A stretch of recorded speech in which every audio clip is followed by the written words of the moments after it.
Gempages is a Shopify app that enables users to create and customize landing pages, product pages, and other content pages without requiring coding knowledge. Here's how to use Gempages on Shopify. Install Gempages app. Search for Gempages app in the Shopify App Store and install it on your Shopify store. Access Gempages dashboard.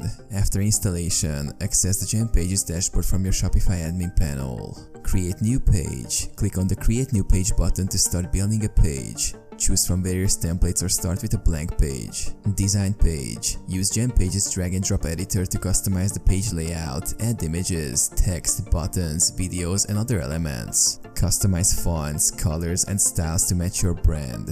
Add sections. Gempages offer pre-designed sections that you can easily add to your page, such as product grids, testimonials, featured collections, and more. Preview and publish. Preview your page to see how it looks on desktop and mobile devices. Make any necessary adjustments and then publish your page to make it live on your Shopify store. Optimize for SEO. Add meta titles, descriptions, and keywords to optimize your Gempages for search engines. Monitor performance. Use Gempages analytics tools to track page performance and make data-driven decisions for optimization.